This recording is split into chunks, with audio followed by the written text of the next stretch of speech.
So what's up mga kamital, isang magandang araw po dyan sa inyong lahat. Sana nasa mabuting kalagayan pa rin kayo dyan. At andito naman muli si Bamski Vlog upang magbabahagi na naman sa inyo ng dagdag kaalaman, dagdag idea.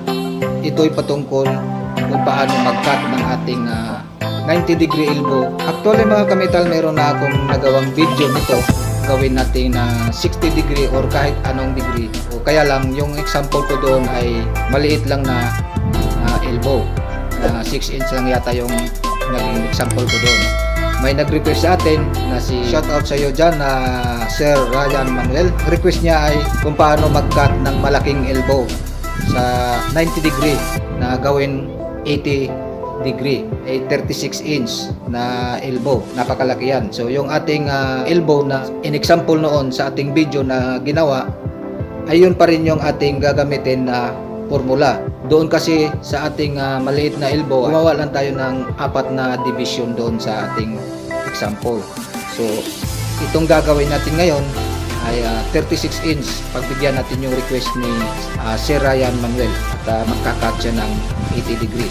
So shout out sa iyo dyan sir, at itong request mo ay para sa iyo to, at para na rin doon sa mga hahanap ng solusyon kung paano mag-cut ng malaking elbow sa kahit anong degree. So bago tayo magsimula, kung bago pa lang kayo dito sa aking YouTube channel, ay huwag kalimutan mag-subscribe at i-click nyo na rin yung ating notification bell para ma-update kayo lagi sa aking mga bagong videos na upload. So guys, panoorin nyo lang ang video na ito at tiyak na makakatulong sa inyo. So let's start mga kamital. Let's go.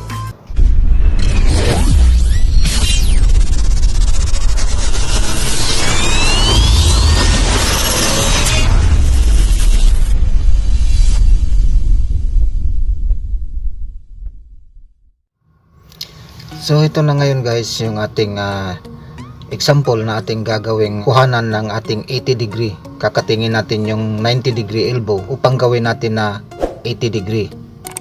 So dito sa ating example ay 36 inches na elbow, kasi yung previous natin na ginawang video na 4 division lang ay maliit lang ang elbow na yon, kaya nag-divide lang tayo ng 4 division. So dito sa request ng ating masugid na taga-subaybay, ang request niya ay sa yung malaking elbow, kaya ang gagawin natin ngayon ay yung 36 inch. Mga kamital, ito po yung ating example ng ating 36 inch elbow. So kung napapansin nyo, nag-division tayo ng 24 division. So dito sa gilid niya is 12 division ito. So sa kabilang gilid is 12 division din. So 24 division lahat. So yung ating outside diameter ng ating 36 inch elbow is 914.4 mm yung outside diameter niya. Yung take off naman niya is 1371.6 mm. So yun yung kanyang dimension. So para makuha natin yung kanyang distance ng kanyang division na 24 division, so yung outside diameter nitong ating elbow, i-multiply lang natin sa 3.1416 para makuha natin yung circumference. At kung ano naman yung circumference niya, i-divide natin sa 24 division. So yung answer niya is 119.69. Tapos ngayon naglagay tayo ng ating mga markings na every distance is 119.69. Sa distance niya dito, lahat ay 24 division yan. So doon sa ating first video na ginawang example sa maliit na elbow, yung ating formula doon, ayun din ang ating gagamitin dito sa malaking elbow. Parehas lang yung ating process. Ang naka-difference lang doon sa ating maliit na elbow ay nag-divide lang tayo ng 4 division. So dito sa ating malaking elbow, nagawa na tayo ng maraming division. Yun yung ating 24 division. So ang ating formula para sa pagkuha ng ating any degree cut ng ating elbow, yung ating radius times 2 times 3.1416, divide natin sa 360 yung kabuang bilog ng ating elbow. Yun yung ating 360 degree. Ang answer niyan, yun yung answer sa 1 degree. So kung ano yung kakatingin ninyo, na kung ilang degree yung kakatingin nyo, kung ano yung answer niya dito, i-multiply nyo lang doon sa degree ng inyong elbow na kakatingin. Halimbawa, yung ating example ngayon is 80 degree. Magkakating tayo doon sa ating 90 degree elbow. So kung ano yung answer dito sa kanyang 1 degree, i-multiply ko sa kakatingin na 80 degree. So yung answer nun is yun yung length ng kanyang radius. So una, kukuhanin natin yung elbow take off niya. So yung elbow take off same lang sa ating elbow center. So yung elbow take off natin is 1371.6. So simula rito, yan yung ang kanyang elbow center. So dito sa ating 24 division, dito sa ating line na ito, yun yung ating radius number 1, yung ating R1. So R2, R3 hanggang 13. So paikot naman 14, 16 hanggang 24. Pwede nyo rin gawing 13, balik kayo sa 12, yan 11, 10, paikot. Kung ano naman yung resulta dito sa ating R2, doon sa kabila ay ganun din. Sa ating R3, ganun din. Yung ating R1 at saka yung ating 13 ay nag-iisa lang yung kanilang sukat. Kasi dito sa dulo at saka dito naman sa kabilang gilid-gilid. So ngayon, para makuha natin yung R1, yung ating radius number 7, yung ating elbow center na 1371.6, plus lang natin sa half OD nitong ating elbow. Kung i-plus natin yung half OD nitong elbow natin, ang magiging answer ng ating R1 is 1828.8. So dito naman sa ating last, sa ating R13, yung ating elbow center, minus tayo sa ating half OD ng ating elbow. So yung answer niya is 914.4. So sa pagkuha naman dito sa kanyang R2, R3 hanggang R12, yung ating outside diameter ng ating elbow na 914, i-divide lang natin yan sa 12. Kasi 24 division yun. Ating R2, parehas lang yung ating answer dito. Yan, R2 din yan doon sa kabilang gilid. Yan, R3, R3. Yung magkaiba lang, yung ating 1 at saka yung ating 13. So, dito yon 1 at saka 13. So, mag-divide lang tayo ng 12. So, yung ating 914 na outside diameter ng ating elbow, i-divide natin sa 12. Yung answer niya is 76.2. So every distance nitong dinivide natin na 12, 76.2 mm. So pagdating natin dito, nakuha na natin yung answer dito ng ating R1, R7 at saka yung ating R13. Yung ating answer dito ng ating R1, mag-minus lang kayo ng 76.2 mm. So yun na yung ating R2. So kung ano yung answer dito sa R2, minus lang din kayo dito sa ating 76.2. So yun na yung ating R3 hanggang sa pababa yan. Yan, minus lang natin yung ating 76.2 na distance nitong ating 12 division sa ating outside diameter ng ating elbow. So yan na yung ating mga answer ng ating mga radius. Radius number 1 hanggang 13 yan. Okay? So nakuha na natin yung mga answer niya dito. I-calculate nyo lang yan guys. Napakasimple lang naman. Unahin nyo muna yung ating center dito sa ating R1 at saka dito sa ating R13. Pag mag-cutting tayo ng mga malalaking elbow guys, so expected na yan na marami tayong i-calculate kasi magawa tayo ng maraming division. So kung gagawa naman tayo ng kakaunting division, napakalaki yung kanyang gap, yung cut line natin, maglalagay na tayo ng kanyang cut line ay hindi accurate pagka medyo malayo yung distance ng ating mga division. Dito sa ating division is 119, which is okay na siya, hindi na siya masyadong malayo. So depende na rin sa inyo kung mag-divide kayo ng mas more pa dito sa 24 division. So depende na sa inyo, pero sa akin okay na itong 24 division sa 36 inches na elbow. So ngayon guys, gamitin na natin yung ating formula na R1 times 2 times 3.1416 divide 360, yun na yung answer ng kanyang 1 degree.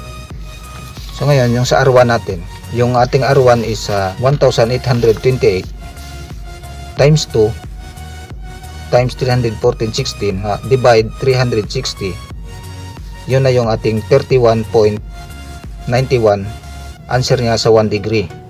So i-times natin yan sa 80 degree. So dito, degree of cut, so equals, yan na yung kanyang length sa kanyang arc length. Kung 60 degree naman, yun yung ilagay nyo dito, 60 degree. Yung R2 natin is 1752.6, ganun lang din ang process. 1752.6 times 2 times 3.1416 divide 360, ito na yung answer niya sa 1 degree, times 80, 2447.9. So dito sa ating R1, yung answer niya is 2553. Simula rito, 2553.48. Yan, sa point na ito, yan na yung sa kanyang R1. Dito naman sa R2, yan, sundin nyo lang guys itong formula na ito. Yan, napakadali lang naman yang kwentahin. So napakarami lang ng ating i-calculate. Yan na yung ating mga answer sa ating R2. Sa R3 naman, itong 2340.69. Yan, sa lahat ng mga answer na yan, yung R1 na yan, R2, simula rito hanggang dyan, yan na yung mga answer niya. Ito mga answer niya dito. So guys, ang tips ko sa inyo, para hindi kayo masyadong mahirapan sa pagkuha ng measurement na napakahaba, kung kailangan nyo ng 80 degree na elbow, i-calculate nyo lang yung 10 degree elbow, kasi yung ating elbow is 90 degree lang naman ito, para hindi kayo mahirapan sa pagkuha ng measurement. Baka hindi pa accurate, lalo na pag malaki yung ating elbow. Mas maiging ang kwintahin ninyo yung sobra. Halimbawa itong answer ng 1 degree na ito, i-times nyo lang yan sa 10 degree, para yung 80 degree, yun yung gagamitin nyo. Mas maluwang magsukat pag maiksi lang yung ating susukatan, kaysa ditong napakahaba ng ating sukat. So depende na rin sa inyo kung gagawin niyo yan. Kasi sa akin, ito yung lagi kong ginagawa pagka magkakat ako ng mga ganitong elbow na malaki. Doon ako magbabase sa maiksi na elbow, kasi maluwang lang siyang sukatan. So yan lang guys, yung ating computation ng ating elbow. Napakadali lang sundan. Kung hindi nyo masyadong nagets yung ating paliwanag, pwede nyo panoorin ulit itong ating video para maintindihan nyo lalo kung paano natin siya kinalculate. So kung nais nyo naman guys na kumuha ng idea about sa piping fabrication works, mayroon po akong naka playlist dyan na fabrication works ng piping. Kung gusto nyong panoorin, ipa-flash ko dyan sa screen. At siguradong mayroon din kayong makukuhang idea dyan sa aking mga fabrication works. At kung mayroon naman kayong mga katanungan about sa video na ito, libre po kayong mag-comment dyan sa ating comment box. At sasagutin ko naman yan yung inyong mga chat dyan. At araw-araw ko naman yan nababasa. Tapos kung mayroon kayong mga request na gusto nyong ipagawa sa akin about sa piping works or sa structural works, mag-comment lang din kayo dyan sa ating comment box. At kung kaya ko naman yang gawin, ay gagawin ko din yan. Kung mayroon tayong mga free time, gagawin natin yan kung kaya natin. So guys, yun lang ang aking ma-share sa araw na ito. I hope nakatulong sa inyo ang video na ito. So ganun lang mga kametal, yung ating pagkakat ng ating elbow, lalo na pagka malaki. Kailangan lang natin ng magdagdag ng mga division sa pagmamarking natin ng ating cut line, ay talagang tuwid yung ating pagmamarking at talagang accurate yung ating degrees na kailangan. Pagka malaki yung ating elbow, so kailangan natin ng marami-raming computation. Kung sa formula naman, ay hindi naman siya mahirap intindihin. So doon lang tayo medyo magtatagal pagka marami tayong division na gagawin, lalo na pag malaki yung ating elbow. So pag maliit naman, so pwede rin naman kayong mag-divide lang ng kakaunti lang. So dito sa request ni Sir Ryan Manuel, ginawa ko na yung mga petition niya. Andyan na yan yung mga pagkuha ng 80 degrees. So pwede mo na lang kopyahin yun sir, yung ating mga answers doon, at ikaw nang bahalang maglinya. Tips ko sa inyo guys, kung magkakating kayo ng malaking elbow, parehas dito sa request ng ating isang kametal, 36 inches. Kung kailangan nyo naman ay 60 degree or 80 degree, so yung kukuhanin nyo ay yung sobra. Kunyari, kailangan nyo ng 80 degree, so yung i-compute nyo yung 10 degree lang, para maliit lang yung kuhanin yung measurement. Hindi na kayo mag-measure ng napakahaba. Mag-measure kayo ng 10 degree, so sigurado yan ang matitira ay 80 degree na. So yun ang gagamitin yung 80 degree. Kung kailangan nyo ng 60 degree, ang kukwentahin nyo yung maliit, yung 30 degree. Kasi ang matitiran yun ay 60 degree. Kasi 90 degree lang naman yung ating kinakating. So ganun ang ginagawa ko minsan pag magkakating ako ng kahit ilang degree doon sa malaking elbow.